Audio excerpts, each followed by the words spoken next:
Parsha Zachor is the Shabbos that comes before the holiday of Purim, and it's called Zachor. Literally, it means remember, because we are supposed to remember the action of Amalek. Now, the story of Amalek, there's three times Amalek is mentioned in the Chumash.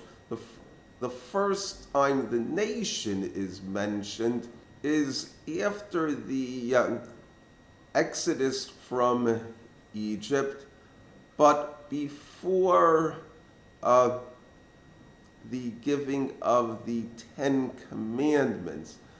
Amalek attacks the nation of Israel without any provocation. The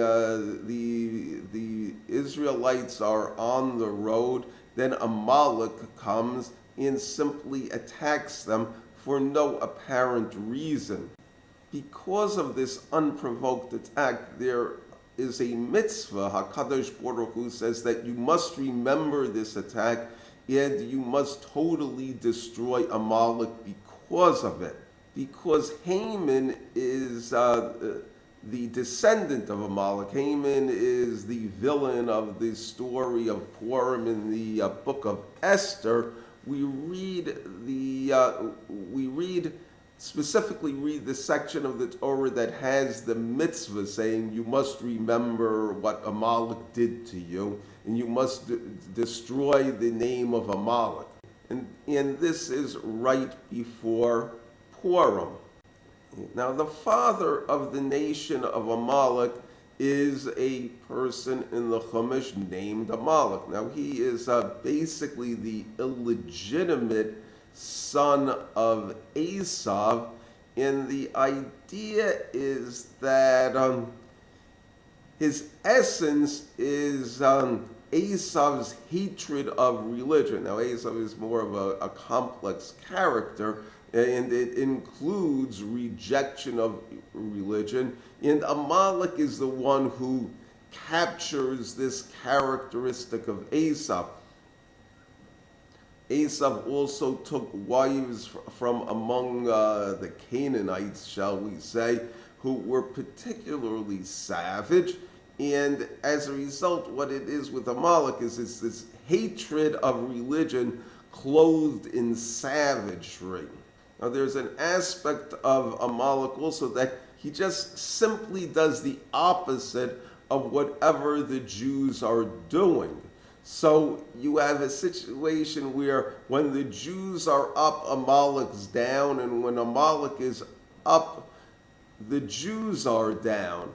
And it's because there are sometimes when the Jews don't behave well, and Amalek, being very contrary to the Jews, does the opposite. Therefore, he will behave well. But his essence is bad, as opposed to the Jews whose essence is good. The third time the Chumash is mentioned is, it's actually in between these two, is in the prophecy of Bilam, where he looks at Amalek and he says Amalek was the first, meaning he was the first to attack the Jews, and in the end he'll be destroyed. The idea is that Amalek is going to be a constant antagonist of the Jews. That's the idea that in the Chumash where it says that Hashem will have wars with Amalek in every generation. But the day will come when the Jews will be entirely good and they will stay good forever, and Amalek will be entirely bad and he will stay bad forever. And the idea then is that the Jews are the people of life and Amalek are the people of death, and that this will be the end of the nation of Amalek. Now, there is a difference, though, between destroying the nation of a nation and destroying all of the people, because what you have is a major stira within the in the Gemara, where it says that the sons of Haman, who was considered the most horrible, were teaching Torah in Bnei Brak. And their Torah is brought in ethics of our fathers, so to speak. They became fathers of Israel. The idea is basically that a person can raise above their lineage, and they can even raise above their natural tendencies, that free will is that powerful. Now, concerning the attack, what it says with Amalek is that he attacked those who were tailing behind. It was when Israel was tired, and it also says that he did not fear Hashem, in that it also says that he chanced upon you. This is the idea of randomness. Now, by and large, randomness is antithetical to religion, and order is considered desirable. And what you have, someone who is a nation that is randomly violent. Also the use of the word tailing is related to the physical part of the body of an animal, of a tail, the ones who are last behind. But it also has certain sexual connotations, as well as the word chance. The word for spilling a person's seed wastefully is related to the word chance, same root, yakar or kar, and also the allusion. There are also, Rashi sees allusions to Amalek rejecting circumcision, as well as the desire to have relations, to sleep with a man, to lay with a man laying with a man. So these are considered the lowest and worst of all characteristics. The idea of attacking the weak seems to suggest not carrying out warfare in an honorable way. The basic idea of warfare is physical supremacy. The war goes to the one who's basically the strongest or the smartest or the fastest. The idea that you can bleed the enemies a bit by killing off the weaklings in the lowest is not a particularly effective way of winning a war, but it's also it's not what makes warfare honorable. If you can kill Goliath, who's 10 feet tall and a warrior from his youth, that would be considered an accomplishment. You killed someone who was very strong. But if you just kill someone who's very small and weak, that is really not much of an accomplishment. So this is the idea of Amalek.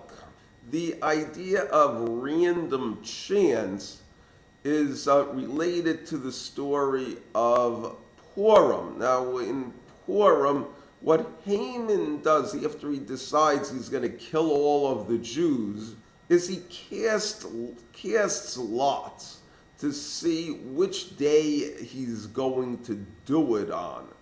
Now, this is the idea of a lottery. To understand lotteries and part of their popularity, especially when it's a very large sum of money, is when it comes through, where you'll have some lotteries that will get up to $100 million or more.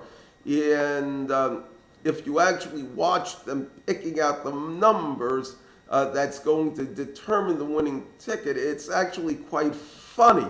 Because you see all these little balls being blown around in the machine, and the guy's taking it out, and this 6 or 8 balls that they fill out with numbers is going to determine who gets $100 million.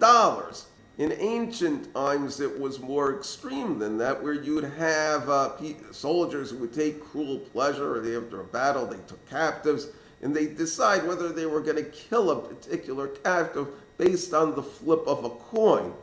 So what you see with Amalek is he's taking this thing one step further. He's going to kill a nation he's going to commit genocide based on, the numbers he pulls out of a hat. When you start consider things like muggings and attacks, what you'll see is a certain amount of random attacks.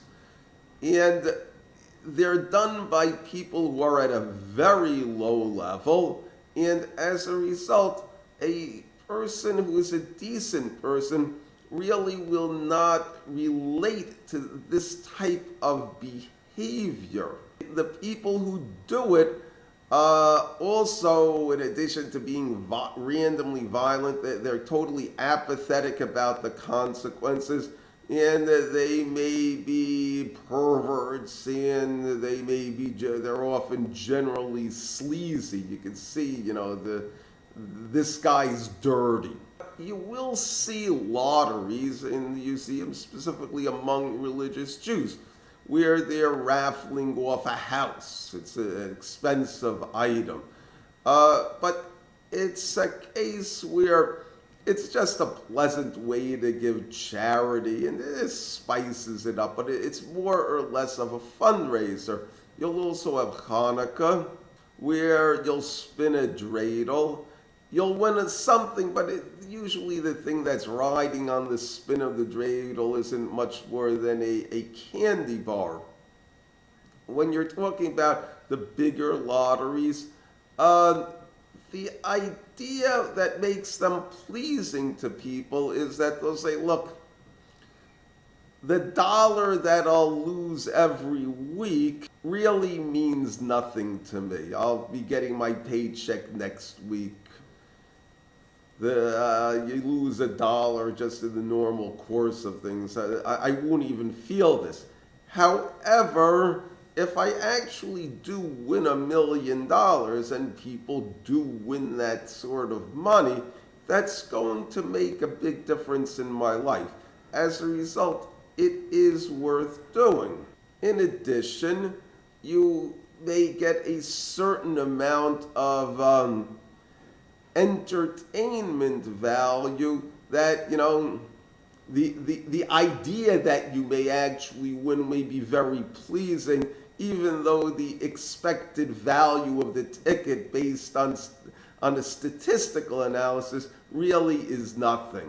Now, there is an aspect of Kedusha in randomness. The most outstanding example is the Urim V'Turim, the jewels on the breastplate of the high priest, where they had all of the letters of the alphabet, and the high priest would look at these jewels to get enlightenment, and he would see which letters are appealing to him, and based on that, he may make certain judgments and certain decisions and get certain ideas out of it. You also have the idea that, so to speak, HaKadosh Baruch Hu speaks to people through chance occurrences, that you have the idea of divine providence coming through random behavior.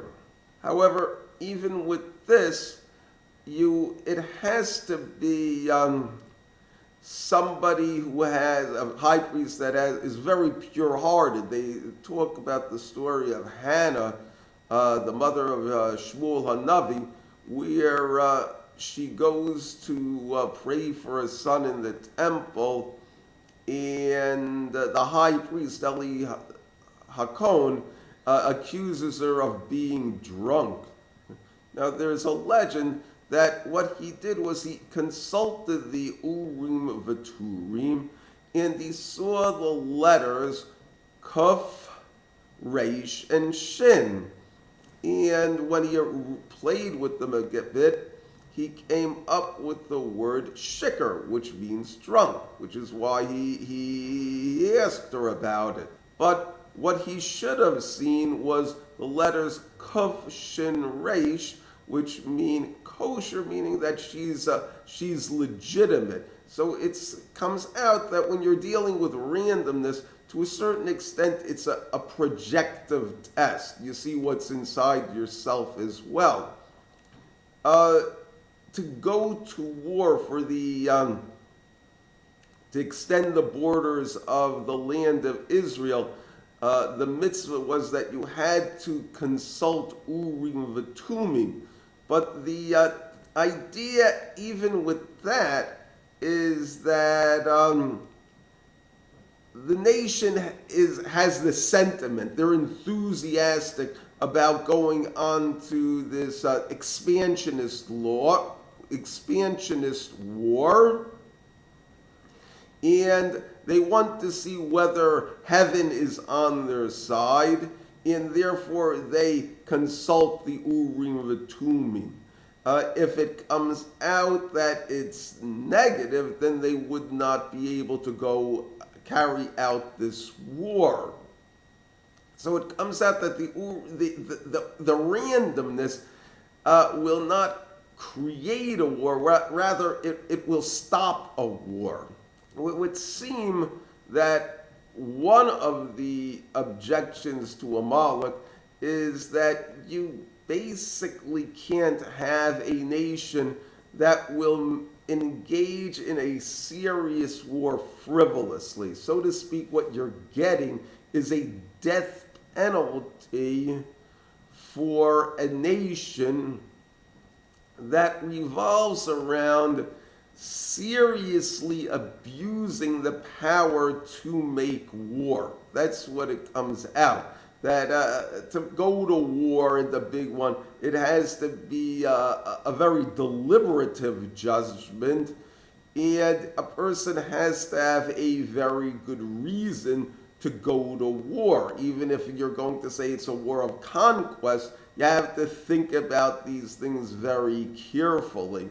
One just does not do it on a lark, and if it's a nation that, in addition to that, it's dirty and savage, and they're not going to change, that the nation must be destroyed. That's the mitzvah, to destroy the memory of Amalek. Now, if there are people who can rise above this, they may be descended from this nation, but the evil and degenerate culture of the nation basically is what has to go, even though you will have survivors, and the survivors may in fact be very good people. And what you'll find is that a way people achieve greatness at times is that they have a very negative characteristic, but through their suppression and distancing themselves from this characteristic, they are able to achieve great heights. Thank you.